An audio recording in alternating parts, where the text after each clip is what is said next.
Well, good evening. It is Monday, April 6, 2026 at 7 p.m. Meeting number 5337. Will the clerk please call roll?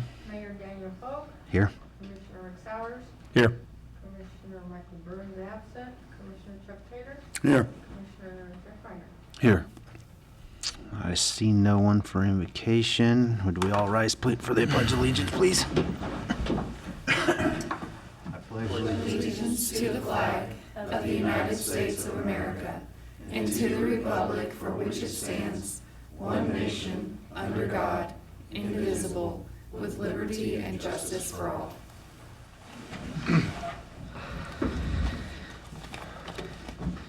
At this time, I would seek a motion for approval of the agenda, unless any commissioner would like to pull something. Your Honor, make a motion to approve the agenda as presented. Second. We have a motion and a second. All in favor, raise your right hand. Same sign of those opposed. Motion carries 4-0.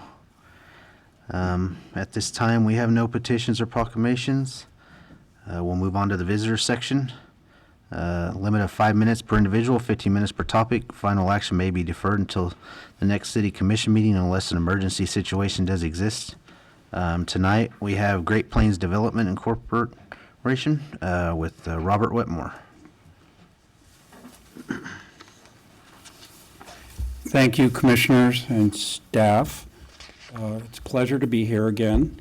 And my name is Bob Wetmore. I'm Executive Co-Director of Great Plains Development. And as Commissioner Sowers said, there is another co-director, Faye Trent. We do it together. We do have an Associate Director, Hannah Sparks, that's coming along fast. Hannah's been there 6 years. And I have to brag a little bit because we got her she got a scholarship. She was the only one in Kansas to actually do an accelerated executive management program for the types of things that you're going to hear me talk about. She started in April. She ended up in Denver with me at a national meeting. She rocketed through multiple training sessions. She traveled to multiple states. And the cool thing was, we didn't have to pay for it. The national association that we have paid for the whole thing. So Hannah knows more than Faye and I put together, but that's another story for another time. What is Great Plains Development? Just a very brief kind of 60 minutes. Yeah, Commissioner Sowers, set your timer. 60-second elevator pitch on what we do. We cover the 28 counties of southwest Kansas for the sole purpose of helping with all of the different federal and state programs that are available across the state in this region. So we cover the 28 counties. Occasionally we do programs that also reach out into the state, and we help with some of those. What are those programs? You may be aware of community development block grants from the Department of Commerce. We help with everything from the revolving loan funds that still exist, the money that was here at the local level that got recalled back to the state, those funds still exist at the state level. We can still access those funds for revolving loan funds. We also help with all of the community improvement programs across the region. So say, for instance, we're helping a small community that's low to moderate income, and they have everything from streets, curbs, water, sewer, any of those things. Good examples, some recent examples. Moscow down there, we just redid their sewer system. We have water systems that we help with. Over the years, even here in Ford County, we've done some different programs and projects. Know that Dodge City is just a bit too big and doesn't really meet the low to moderate income requirements. However, there have been projects over the years where we could actually focus in on certain neighborhoods and help those individual smaller projects where the low to moderate income level could be met. So those programs are ones that we work with, working closely, of course, with Joanne and Molly and Ashley. We'll help with the grant programs. We'll help try to identify some of those if they need our help. They know exactly where to yell at us. Molly, of course, is a certified administrator, so Molly is absolutely excellent with housing, for instance.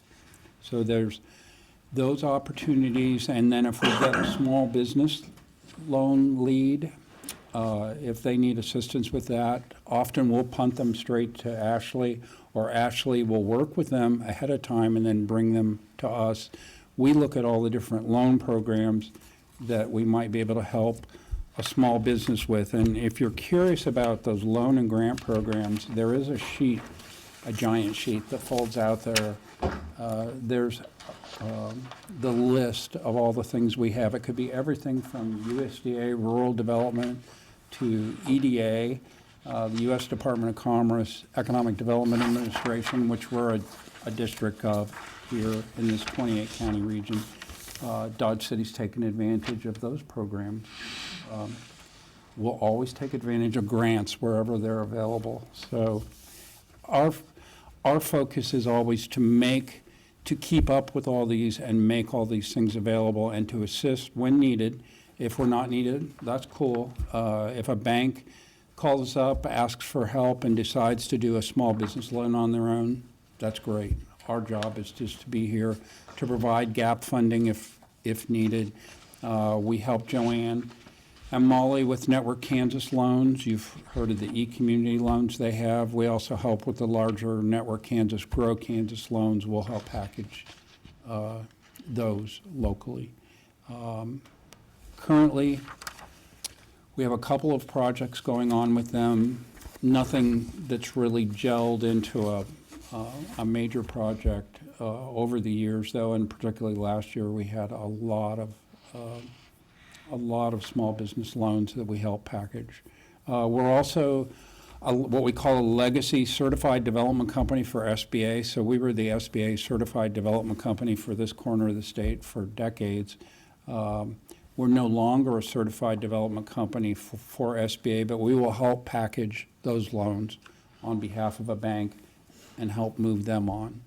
So our job is kind of be a one-stop shop for all the different projects and programs that might take advantage of all the different federal or state or even local.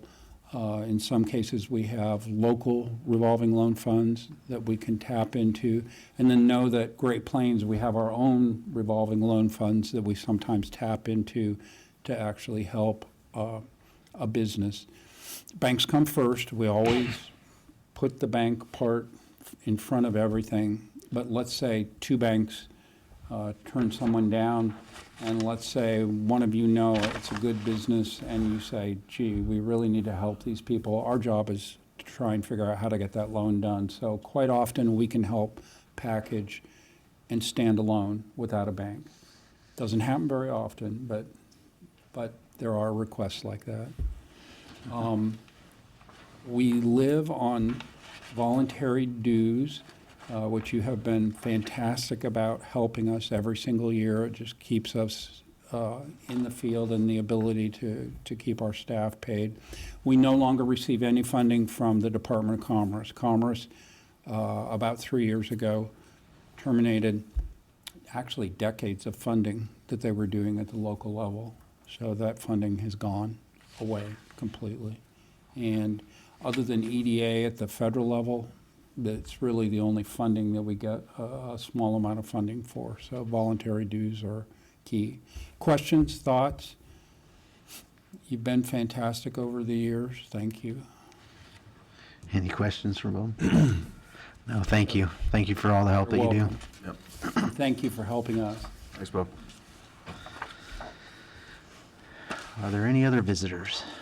Seeing none, I'll look for a motion for approval of the consent calendar, or if anybody would like to pull anything. Your Honor, I make a motion to approve the consent calendar as presented. Second. We have a motion and a second. All in favor, raise your right hand. Those opposed, same sign. Motion carries 4-0. We will move on to ordinances, resolutions. We have resolution number 2026-08, a resolution stating that the City of Dodge City is considering amending the existing Star Bond project district to include additional property in such district, providing for a substantial change to the district plan associated with such districts, providing for notice of public hearing to consider such actions, and providing for notice of a public hearing related to proposed amendments to the Star Bond project plan. Report by Nicole May, Finance Director. Mayor, Commissioners, Resolution number 2026-08 is the very first step in expanding what is known as the Heritage District Star Bond area. So what Resolution 2026-08 does is set a public hearing, which would be set for the next meeting, April 20th. And so in that public hearing, there would be any comments heard. So the originally issued Heritage District Star Bonds are anticipated to pay off in 2026, either late 2026 or mid-2027. This would leave approximately 8 to 9 years on the Star Bond designation for the area. The expanded area would include the First National Bank Building, the Boot Hill Resource Center, and then also the 600. Okay, so it would be the block that the Daily Globe building is on. It would also include that area. And then it would include, it would go north along 2nd and 3rd to Vine, and then Spruce Street from Central to 2nd. So there is a small area in there that we would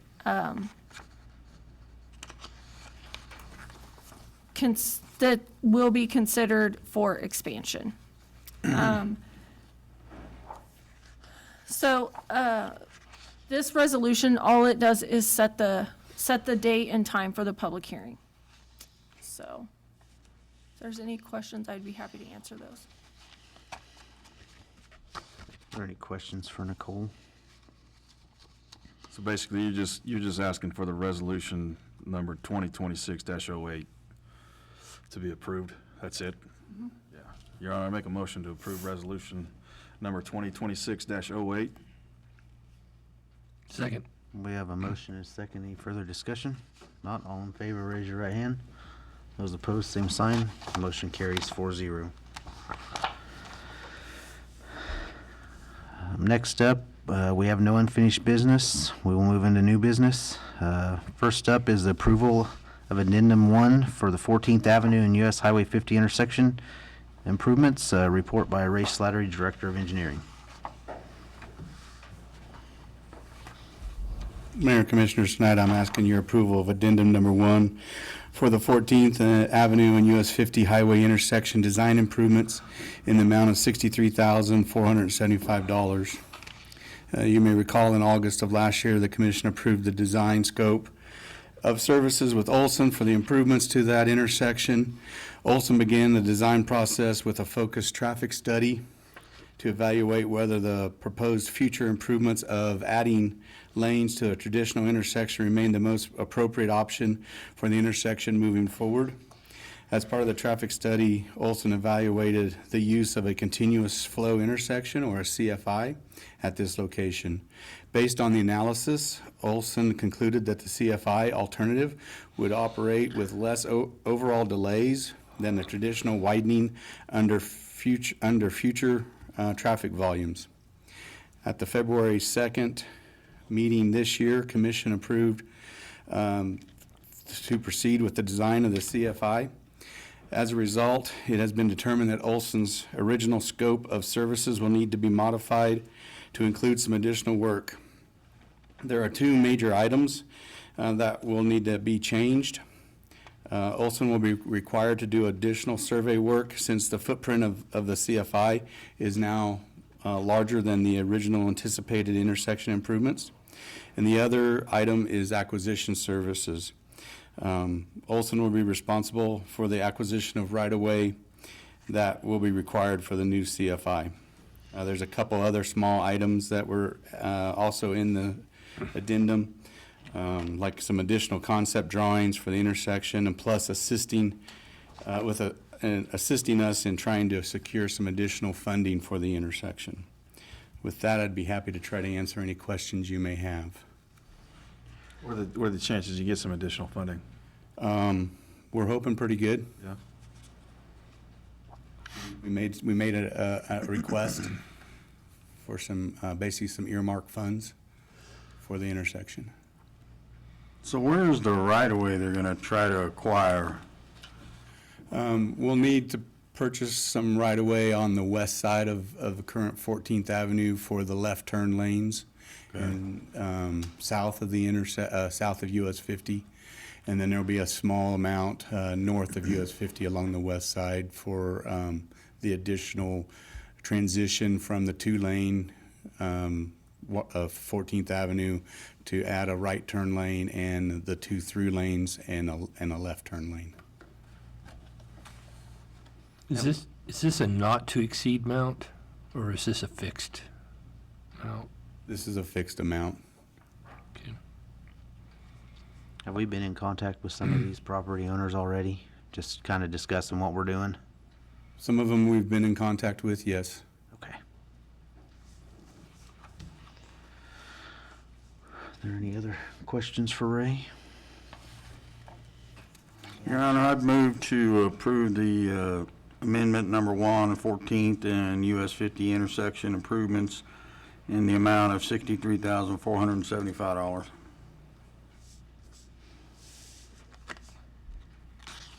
We have a motion. Do we have a second?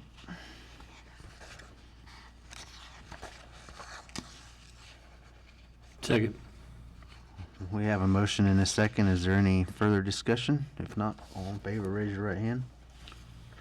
Those opposed, same sign. Motion carries 4-0. Next up, we have approved change order number 2 for geophysical testing of the northeast embankment of anaerobic number 4. Report by Ray Slattery, Director of Engineering.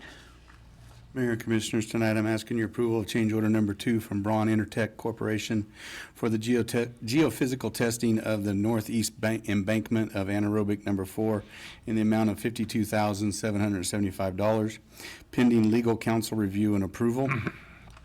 Now that the work is all but completed to fill the void in the northeast embankment of anaerobic number 4, it has been recommended that some geophysical testing be performed to identify any remaining voids and map the extent of the flowable fill used to fill that void within the embankment.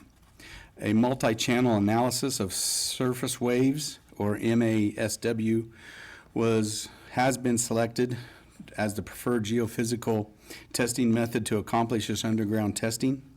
A land streamer will be pulled along the required survey lines, basically between the grout lines that already have been installed. You may ask what a MASW is. This is very similar to the seismic testing done when companies are looking for oil. They just won't be to the extreme extents as that type of testing. The on-site testing will take 3 days, and then there will be 2 weeks for the process of the data.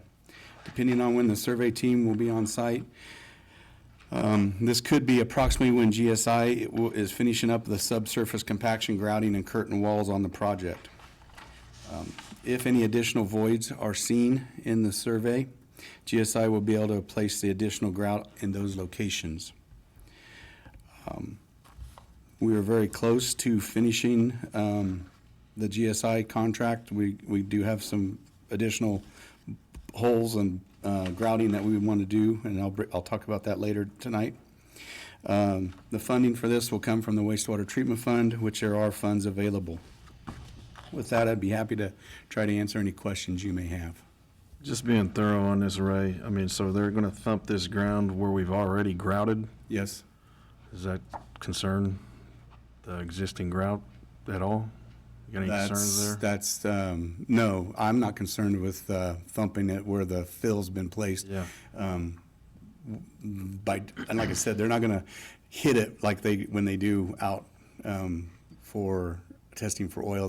They basically have hand drops that they'll be testing it with. And that'll send enough of a seismic wave through for the machines to determine if there are any voids and the extent of the fill. Yeah, like I say, just being thorough. Yep. So, Yep, understand.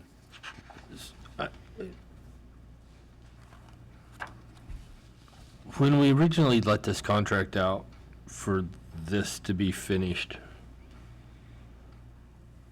was this not part of the thought process that once we grout this, we need to test it? We did not take that into account as who would be testing it, and Braun is the one that would be, has the capabilities to follow through on the testing or to follow up with this. We figured there was gonna be some testing that would need to be done afterwards, but we didn't know it was gonna be Braun or if it needed to be somewhere else, somebody else. Okay. I feel like it's bid design, or build design, you know? Understand. And this is, unfortunately, or fortunately, I guess, depending on how you look at it, I Yeah. haven't been through anything like this. No, I get it, but it's like, We want to be thorough. We don't want to. no, I agree with all of that. My only problem, and it's not really a problem, it's my only head scratcher is that, you know, when you hire somebody to come and fix a thing, I wish they would have incorporated all of the things that we did, because we got a price and we kind of thought that was the price, and then that's really not the price. It seems to be every meeting, we're doing something. We'll tell you that the end is very near I hope so. on the compaction and filling of the void, so. Yeah, and it's nothing against the work that's been done out of there or anything. It's just constant. I understand. Yeah, I imagine you do 100 times more than I do, so. You want to make a motion that we approve the change order number 2 from Braun Intertech Corp. For the geophysical testing of the northeast embankment of anaerobic number 4 in the amount of $52,775. We have a motion. Do we have a second? Second. We have a motion and a second. Any further discussions? If not, all in favor, raise your right hand. Those opposed, same sign. Motion carries 4-0. Thank you. Thank you, Ray. Next up, we have approval of design services agreement for Thorough Park Splash Bed Project. Report by Daniel Cecil, Parks and Rec Director. Good evening, Mayor and Commissioners. Tonight I'm requesting your approval of a professional design services agreement with Bauman Company to assist in the planning, design, and development of a splash pad area at Thorough Park as part of the city's application for a community development block grant through the state of Kansas. City staff has continued efforts to pursue a CDBG grant to make improvements and provide new facilities at Thorough Park. The proposed project included the construction of a splash pad, water stream feature, playground equipment, and restroom facilities, as well as a new parking area coming in off of Avenue L and connections into the existing walking path. To strengthen the city's grant application, staff issued a request for qualifications to identify a firm to assist with the planning, design, and implementation of the project. Staff received a total of 6 qualified responses. With input from the Parks and Recreation Advisory Board, Bauman Company was selected as the most qualified firm. Bauman has experience assisting communities with the conceptualization, design, and construction of playgrounds, public facilities, and splash pads.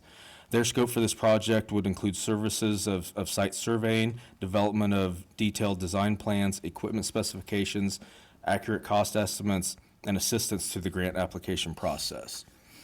Bauman Company has provided a preliminary project budget to guide the overall process, and based on that budget, their anticipated professional services fee would be $145,000.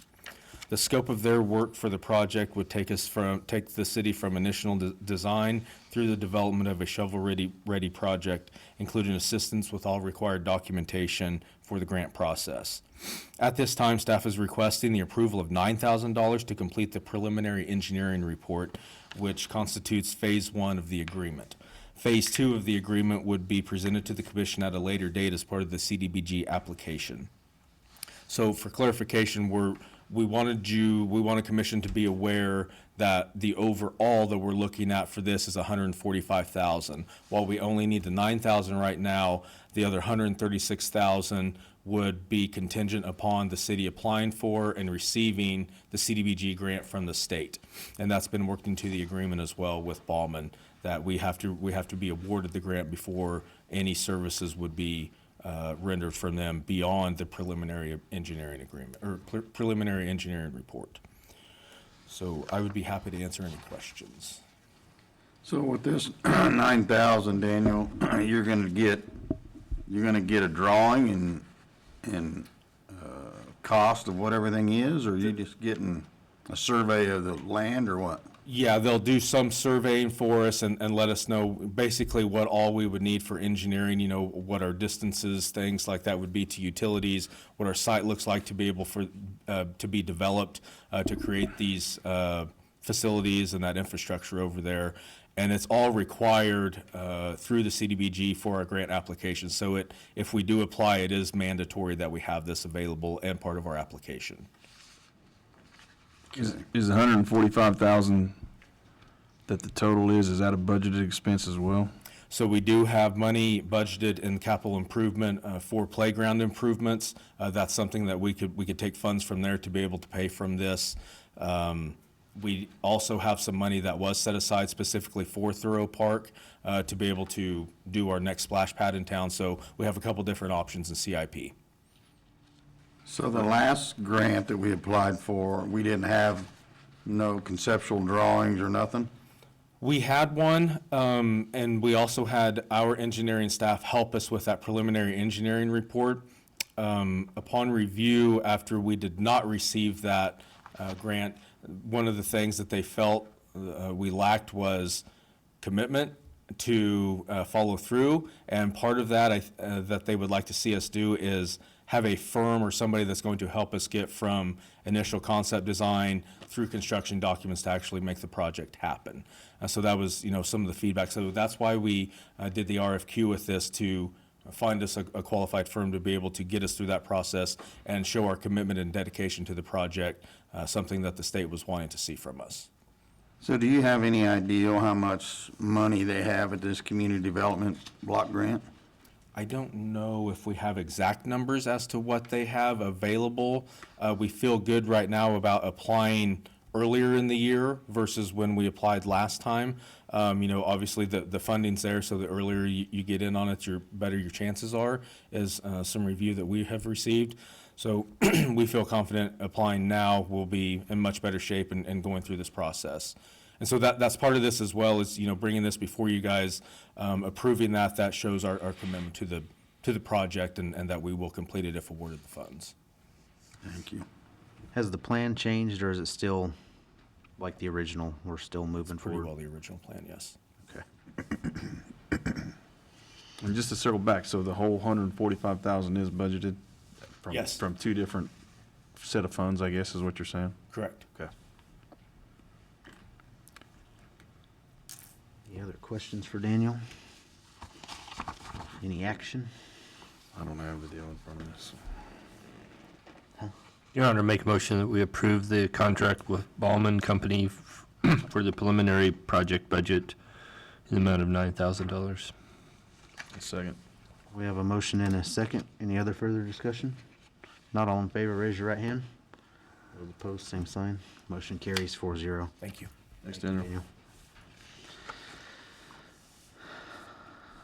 Last up, we have approval of change order number 4 for additional grouting quantities and 24 additional compaction grout borings for the repair of the void and ground improvements and anaerobic number 4, report by Ray Slattery, Director of Engineering. Mayor and Commissioners, tonight I'm asking you to approve change order number 4 from GSI for the additional grout quantity, and I'm sorry, there's a typo, 14 additional compaction grout borings for the repair of the void. And this is basically at the entry point in anaerobic number 4 for the amount, in the amount of $236,672.63. Based on the work already completed by GSI to date, GSI estimates they will need more grout than in the original contract and in change order number 1. This is because some of the compaction grouting has used more grout than originally anticipated or originally estimated. GSI is also recommending installing some additional grout curtains at the toe of the slope paving where the void initiated. The curtains would be in a straight line along the toe, and there would also kind of be somewhat of a horseshoe going up the embankment. There's also an area of paving over the top of the toe wall that is cracked and buckled. This 75-foot long area will be excavated and a curtain wall placed. Unless something unexpected is found with the geophysical testing that we discussed just earlier, these borings and curtain walls will all but complete the filling and stabilization of the ground around, under, and near the failure point. This will be funded from the wastewater treatment fund, but it'll actually come from money that has already been allocated. If you recall, the Kroll contract was ran under. And so with the original GSI contract, change order number 1 from GSI, and the Kroll contract, we will still be under what was originally allocated for the grouting and filling of the voids. Just a different means and method will be taking place to accomplish this. With that, I'll be happy to try to answer any questions you may have. Just curious on the grouting process. It seems like, how did they go about estimating the amount? It seems like we're using more than was estimated. Is that a good thing, or I guess, I mean, that's yes. concerning to me, but I don't know. We used a lot less bulk fill, which they were originally planning to do because we had some failure of, I call it the roof of the embankment over the void. So a lot more of that material fell into the void, and we weren't able to use the as much bulk material, which was going to be part of the Kroll contract. So now we had to go into and started using more pressure grouting, where they actually force that grout material, which is basically a flowable fill or a lean concrete, into the void, and it pushes out and finds all the soft spots or the holes in that area. That was one reason why there's actually more grout now than bulk fill, the change in that quantity. The other is we did preliminary testing to try to determine the size and the extents of the void, but there may have been some things that were just not caught in the original survey. Me personally and staff, we feel that it's a good thing that there's some areas that are taking more grout than others, because that way we know there's not like a cap or a shield that's holding the grout from going into that void or into the soft material. We should be getting material all the way down through everything that had failed. So is this supposed to be stronger than? Flow of fill will be stronger than the earth, compacted earth. Okay. So, time-wise, can these guys work together when he put more grout in? Can they be on site to check it, see if they, with your little thumper to see if everything's full? Or are we gonna come back No, next meeting and say? that's one reason why I'm glad that we were able to approve the geophysical testing tonight. Timing-wise, they should be finishing up and have the report finished up as GSI is completing their grout filling. And so GSI will be able to perform any extra work while they're here instead of having to call them back at a later date. Okay, and then my next question is, we gotta be running up against the timeline to get this thing up and operational, don't we? We've passed that. We've passed that. Yeah, I mean, as far as I'm concerned, we've passed that. It'd been nice to have this going 6 months ago, 8 months Because ago. we still gotta have a liner in there and, We gotta repair, we gotta repair the concrete liner, or the concrete was done to anaerobic, for that all this testing has been, or all the grout curtains have been done.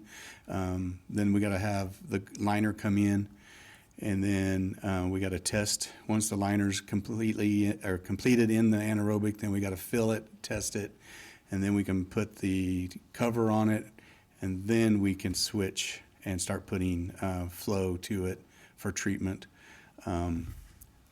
We are probably now looking at the third, if not probably the fourth quarter of this year before we can get flow to that.